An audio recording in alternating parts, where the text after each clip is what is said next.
mengusulkan pada MPR supaya Gibran dicopot dari jabatannya sebagai Wapres.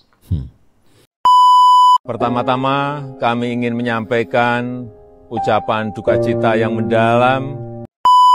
Karena dalam pernyataan Jokowi masih terus membayang-bayangi seluruh langkah politik Prabowo.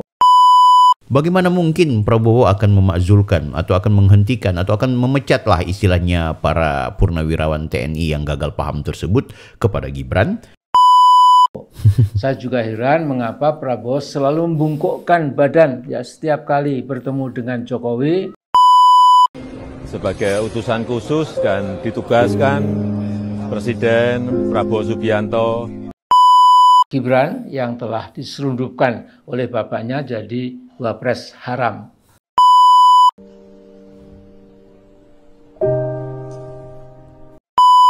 Nah, kalau Jokowi punya etikat baik, penyelesaian heboh ijazah palsu itu amat mudah. Semua orang mengatakan yang sama. Amin Rais nampaknya kecewa karena pernyataan dari Pak Wiranto, seorang penasehat Presiden Prabowo, terkait 8 poin purnawirawan punya tuntutan agar salah satu diantaranya Gibran Rakabuming Raka itu kemudian dipecat atau dimakzulkan dari kursi wakil presiden.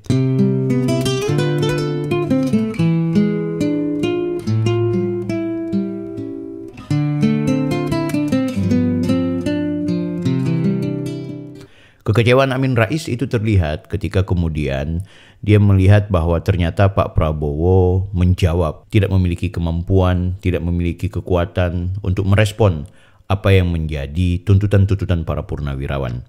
Padahal menurut Amin Rais bahwa Prabowo sebagai presiden, pemilik kekuasaan tertinggi di negeri ini, seharusnya berkemampuan untuk merespon hal tersebut.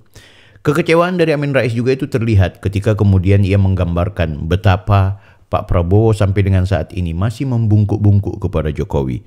Pak Prabowo masih terlihat bahwa ternyata Jokowi masih memiliki pengaruh terhadap rezim kabinet merah putih. Guys, untuk melengkapi video kali ini, aku mau perlihatkan ke kalian. Mari kita dengarkan tausiah curhat dari Amin Rais dan kemudian kita akan lihat bagaimana Pak Jokowi yang berada di Vatikan, ia kemudian memberikan pernyataan duka atas nama Presiden Prabowo Subianto. Tentu pernyataan ini menjadi kebanggaan buat bangsa Indonesia, tapi membuat derita buat Amin Rais dan para kelompok penyinyir yang anti kepada Jokowi dan keluarganya. Langsung saja guys ya, kita lihat ini video Amin Rais. Nah, pidato Wiranto itu ditayangkan oleh TV One, Tribun Sumsel, dan Warta Kota, Production, dan lain-lain. Ya. Inti pidato Wiranto itu antara lain Presiden Prabowo memahami 8 tuntutan itu, tetapi tidak bisa serta-merta menjawab langsung sejumlah tuntutan. Bagi Prabowo, 8 tuntutan itu tidak mudah, karena itu akan mempelajarinya lebih dahulu. Saya kutip, ya, karena itu masalah-masalah yang tidak ringan, masalah yang sangat fundamental. Juga dikatakan oleh Wiranto, Prabowo tidak bisa merespons permintaan forum purnawirawan karena itu di luar kekuasaannya sebagai presiden. Saya sedikit heran, presiden adalah kepala negara, kepala pemerintahan, panglima tertinggi, dan lain-lain, tetapi merasa tidak punya cukup otoritas untuk menyauti pernyataan forum para purnawirawan itu. Nah, sebagai purnawirawan TNI itu adalah kolega Prabowo di AMN Magelang dulu. Saya mencoba memahami pernyataan Presiden Prabowo lewat pidato Wiranto itu, karena dalam pernyataan Jokowi masih terus membayang-bayangi seluruh langkah politik Prabowo. Saya juga heran mengapa Prabowo selalu membungkukkan badan ya setiap kali bertemu dengan Jokowi. Nah, di sini aku mau jelasin. Aku mau jelasin sama Pak Tua ya, walaupun Anda profesor, Anda adalah orang yang cukup ternama, tapi memang kebencian yang membungkus hati dan juga logikanya Pak Amin Rais ini membuat dia akhirnya cara berpikirnya sudah menurutku kadaluarsa dan bermasalah. Pertama, satu hal yang jangan dilupakan, walaupun Prabowo memiliki otoritas tinggi sebagai kepala negara, ia tidak mungkin serta-merta untuk melakukan tindakan pemakzulan atau impeach alias pemberhentian atau pemecatan kepada seorang wakil presiden. Siapapun wakil presidennya, kan gitu. Karena wakil presiden itu bukanlah menteri-menteri yang kemudian diangkat oleh presiden, ya. Dia mendapatkan jabatan atas dasar hak prerogatif presiden. Sementara wakil presiden itu adalah amanat konstitusi. Wakil presiden itu diangkat bersamaan dengan mereka yang dikategorikan sebagai presiden juga. Jadi siapa saja yang dijadikan presiden, maka kemudian itu paket dengan wakil presidennya. Siapa yang mengangkat? Tentu adalah publik. Siapa yang mengusulkan? Tentu adalah gabungan partai politik. Jadi, kalaupun terjadi sesuatu, berhalangan, baik meninggal dunia, mengundurkan diri, atau ada peristiwa pidana yang terjadi terhadap mereka yang statusnya sebagai wakil presiden, kemudian harus digantikan, maka itu juga tidak serta-merta merupakan apa yang menjadi keinginan dari presiden untuk menggantikan. Tetap di sana ada gabungan partai politik yang akan mengusulkan. Di sana ada elemen-elemen yang memang sudah diatur untuk ikut memberikan kontribusi. Kalaupun ada usulan dari presiden, itu tidak kemudian menjadi satu kekuatan penuh prerogatif dari presiden. Sekali lagi, wakil presiden itu bukan menteri guys, yang seenaknya diangkat atau diberhentikan oleh yang namanya presiden. Jadi menurutku, sampai di situ saja sudah harus kita pahami bahwa Pak Prabowo tidak mungkin akan melakukan pemecatan kepada Gibran kalaupun Gibran melakukan sebuah pelanggaran atau ada secara konstitusi yang harus membuat Gibran berhenti dari wakil presiden.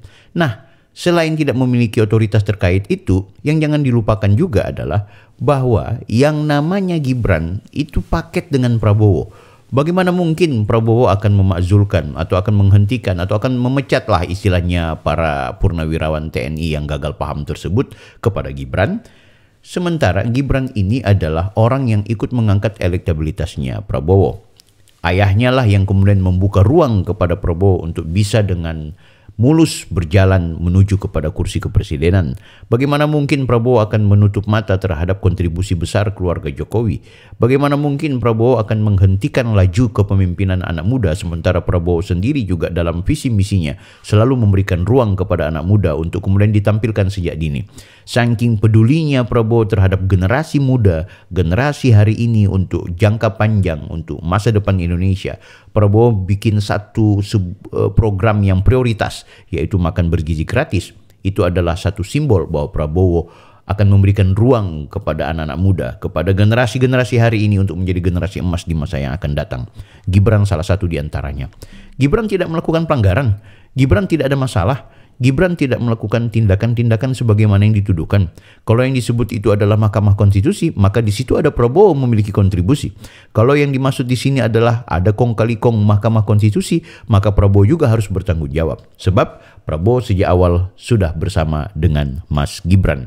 Nah, selain itu, kalau kemudian ada akun Fufu Fafa yang pernah menghina Prabowo, guys, sampai dengan saat ini tidak ada yang bisa mengakui, tidak ada yang bisa membuktikan bahwa yang namanya Gibran pemilik akun Fufu Fafa. Toh kalau memang benar Gibran pemilik akun Fufu Fafa yang kemudian menghina-hina Prabowo, bukankah Prabowo dan juga timnya adalah tukang bully dan tukang hina terhadap Jokowi dan keluarganya di saat mereka tarung di Pilpres 2014? Guys, aku masih kepingin kita tonton lagi ya. Amin Rais mau ngoceh apa ini? Membukok lagi ketika mau berpisah. Dualisme kepemimpinan nasional zaman Prabowo makin kentara. Saya dapat menyimpulkan Jokowi terus saja menjadi konsultan utama, mungkin konsultan satu-satunya yang terus didengar, diperhatikan, dan dijalankan oleh Prabowo. Harapan saya Didu, sang manusia merdeka, bahwa pada 20 April kemarin Indonesia bakal punya presiden baru, ternyata masih meleset. Ketika ditanya para koleganya pada Pak Said Didu, siapa yang dimaksudkan presiden baru itu? Jawab Pak Said Didu, dia adalah Prabowo yang sama, tetapi telah menjadi a new Prabowo. Prabowo yang baru, yang lebih segar. Langkah-langkahnya tidak diserimpungi lagi oleh bapaknya Gibran Mulyono. Tetapi Mulyono tidak mau beristirahat dari kepresidenannya dan terus saja ya mengesankan pada Prabowo bahwa Mulyono itu orang penting sepanjang masa seolah Indonesia masih butuh dia. Nah, geger isu ijazah palsu Jokowi sesungguhnya bukti bahwa Jokowi menikmati heboh tanpa selesai ini. Tanpa malu sama sekali, yang penting namanya terus muncul, nongol. Syukur-syukur di mainstream media, paling tidak terus ada di ruang publik di medsos. Jadi misalnya Mulyono setiap hari menemui rombongan pengunjung yang ingin melihat rumahnya yang baru, kemudian selfie dan lain sebagainya. Nah, kalau Jokowi punya etikat baik, penyelesaian heboh ijazah palsu itu amat mudah. Semua orang mengatakan yang sama. Jokowi bisa melakukan preemptive strike, dahului, biar Pak Dr. Muhammad Taufik itu kehabisan jalan. Ya. Karena apa? Karena preemptive strike Pak Jokowi itu berupa datangnya dia ke Pengadilan Negeri Surakarta dan menunjukkan ijazah aslinya. Silahkan memfoto ijazah SD, SMP, SMA, dan S1 Fakultas Kehutanan UGM, kalau perlu dibesarkan 2-3 kali. Kemudian Dr. Muhammad Taufik, penggugat ijazah palsu Jokowi, bersikap sangat elegan dan gentleman dengan mengatakan kurang lebih bila Jokowi berani mendatangi sidang di PN Surakarta dengan membawa ijazah SD, SMP, SMA, dan S1 Fakultas Kehutanan UGM, maka kasus ditutup, selesai. Jokowi menang. Nah, kata Pak Taufik, ini bukan perkara menang kalah, tapi benar dan salah. Ya, jadi ternyata Pak Jokowi itu atau Pak Mulyono itu benar. Ini akan mengagetkan semua rakyat Indonesia. Ya. Akan tetapi saya sebagai pemerhati pola tingkah Jokowi sejak jadi gubernur DKI tahun 2012 sampai seterusnya, itu tidak percaya. Tidak pernah bisa percaya Jokowi punya semuanya itu. Dia seorang big liar, ya, manusia pendusta, manusia penipu. Pernyataan para purnawirawan TNI, saya pernah katakan ibarat bom politik buat Jokowi dan anaknya Gibran, dan 8 tuntutan mereka benar-benar merupakan shocking event yang tidak pernah terbayangkan oleh bekas Presiden Mulyono. Nah, Pak Wiranto adalah juga purnawirawan seperti halnya para penggugat keabsahan hukum Gibran yang telah diselundupkan oleh bapaknya jadi wapres haram. Nah, lewat pidato singkatnya pada 24 April lalu di Istana, menurut saya Wiranto justru menambah kerunyaman gerangan langkah yang mau ditempuh oleh Prabowo dengan meminta Wiranto mencoba menerangkan tuntutan yang sudah terlalu jelas. Di samping banyak masalah-masalah bangsa, ada satu hal yang sulit kita mengerti. Prabowo Subianto terus saja memelihara Joko Widodo sebagai presiden bayangan, terus membayang-bayangi Prabowo entah sampai kapan. Kami tidak pernah akan tahu, kita tidak pernah akan tahu, hanya Allah yang Maha mengetahui. Sesungguhnya apa yang terjadi dan yang akan terjadi hanya Allah yang Maha mengetahui. Wallahu a'lam bishawab. Assalamualaikum warahmatullahi wabarakatuh. Waalaikumsalam warahmatullahi wabarakatuh. Mbak Amin. Guys, sebenarnya kesana kemari ya, memang cara berpikirnya Amin Rais ini terkait soal ijazah misalnya tadi. Jokowi udah tegas kok. Kalau memang ada panggilan dari pengadilan, ada undangan dari pengadilan untuk harus mewajibkan memperlihatkan ijazah asli, ya Pak Jokowi akan bawa. Pak Jokowi nggak takut. Pak Jokowi tidak akan pernah takut, ya. Jadi sudahlah, soal ijazah itu menurutku itu sudah sangat basi dan tidak lagi penting untuk kita bahas. Tapi di sini yang menarik adalah soal bagaimana kemudian bahasa yang sangat jahat yang disampaikan oleh Amin Rais. Ia menyampaikan seorang Jokowi adalah the big liar, artinya penipu dan pembohong besar. Ini adalah bahasa yang sangat tidak santun dan kurang ajar, tendensius. Ya, sentimen-sentimen seperti ini menurutku adalah kalimat yang sudah tidak lagi relevan bagi agenda kerukunan, agenda rekonsiliasi, agenda kebaikan bangsa, ya kan?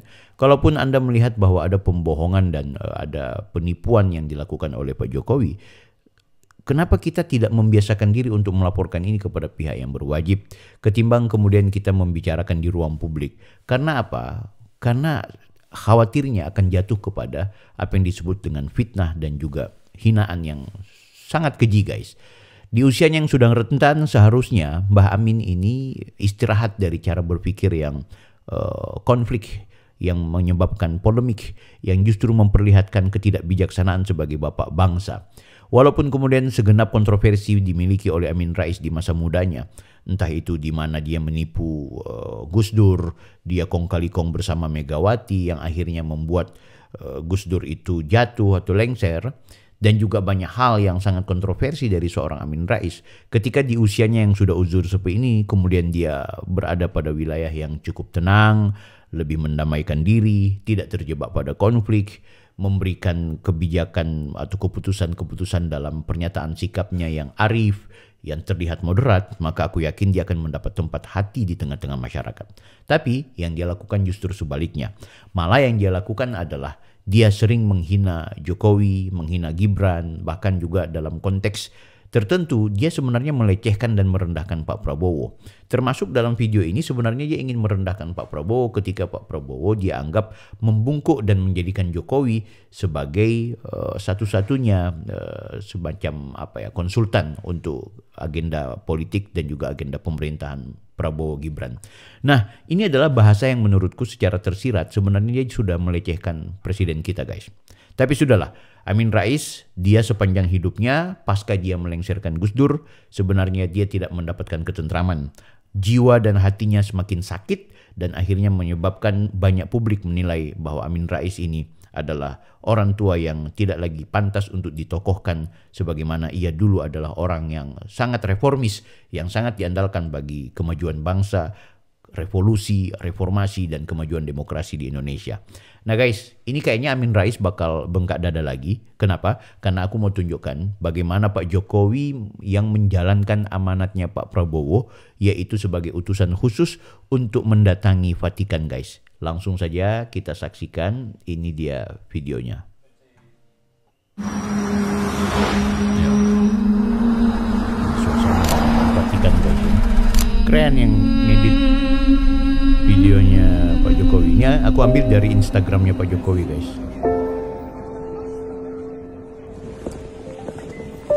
Keren.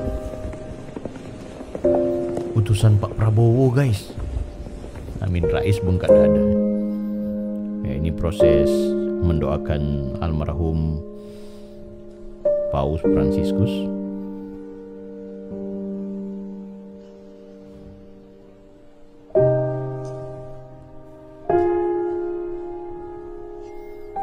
Oh, ditemani beberapa menteri ya, guys.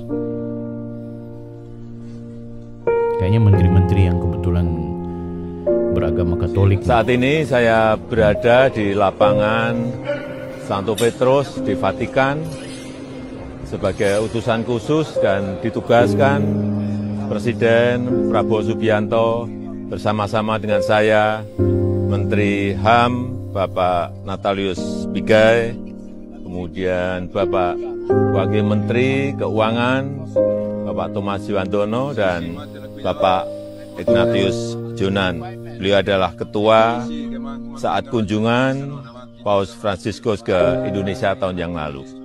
Pertama-tama kami ingin menyampaikan ucapan duka cita yang mendalam atas wafatnya yang teramat suci Paus Fransiskus, dan juga menyampaikan pesan dari Presiden Prabowo Subianto serta seluruh umat Katolik yang menghadiri pemakaman di Vatikan, karena kita kehilangan seorang panutan yang memberikan warisan kecintaan atas perdamaian dunia, kemudian warisan atas kerendahan hati, dan juga warisan untuk seluruh bangsa-bangsa di dunia ini.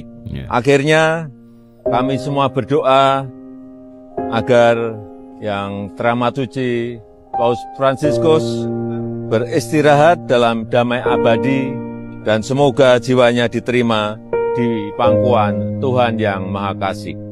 Amin. Terima kasih.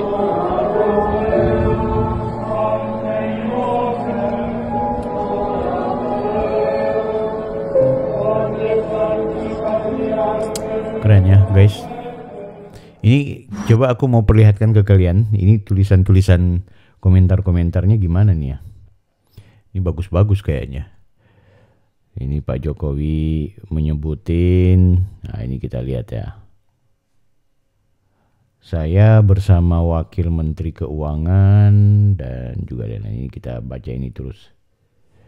Ya. Apa ini? Oh iya. Mau seburuk apapun orang-orang menghujatmu, saya tetap padamu Pak Jokowi. Amin Rais bengkak dada nih baca-baca gini. Bapak Jokowi dipilih mungkin karena Pope Francis waktu ke Indonesia, beliau yang menyambut. Woi, keren. Betul. Ya, jadi Pak Jokowi itu dipilih untuk kemudian mendatangi Vatikan. Itu mungkin karena Pak Jokowi yang lalu menyambut sang pria Paus ya. Kemudian ini ada komentar bagus nih. Tanpa disadari beliau menunjukkan toleransi yang sangat besar antar umat beragama, terutama di Eropa. Betul. Merinding Pak, respectful. Wey. Tuhan Yesus memberkati Bapak Jokowi, apapun omongan orang yang miring di luar sana. Pak D. Jokowi, apa ini? Apapun ya orang yang miring di luar sana, Pak D. Jokowi tetap yang terbaik dan orang yang humble. Bagus gitu. Ada bengkak dada sudah si satu itu.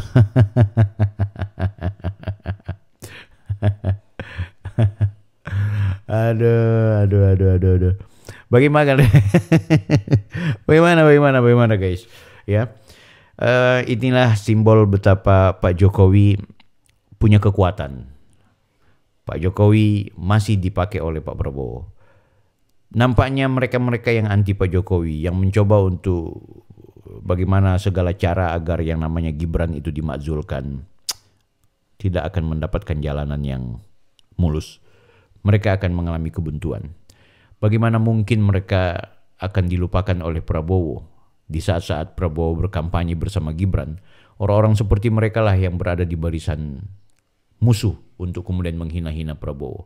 Orang-orang seperti mereka lah yang berada di barisan jauh dari Prabowo untuk kemudian melecehkan Prabowo bersama Gibran. Kini ketika Prabowo jadi bersama Gibran, mereka mencoba memprovokasi Prabowo dan juga Gibran. Mereka mencoba so akrab bersama Gibran, bersama Prabowo maksud saya. Mereka mencoba untuk seolah-olah harmonis dengan Prabowo. Padahal sudah sangat jelas di masa-masa kampanye lalu, Jokowi dan keluarganya pasang badan hanya untuk memenangkan Prabowo. Sementara mereka berada di barisan musuh. Guys, dari sini kita belajar bahwa Prabowo adalah seorang kesatria. Dia bukan pribadi munafik, bukan pengkhianat, dan bukan orang yang dengan mudah akan mengikuti syahwat-syahwat politik yang dimainkan oleh kelompok-kelompok yang dulu menghancurkan dan sampai dengan saat ini membenci Jokowi bersama keluarganya. Prabowo tahu berterima kasih. Kita berjumpa di video berikutnya. Jangan lupa like, comment, and subscribe. Pastikan kalau ada pikiran-pikiran, tulis di kolom komentar sebanyak-banyaknya, kita diskusikan. Berjumpa di video berikutnya. Saya Bang Bil, Offside.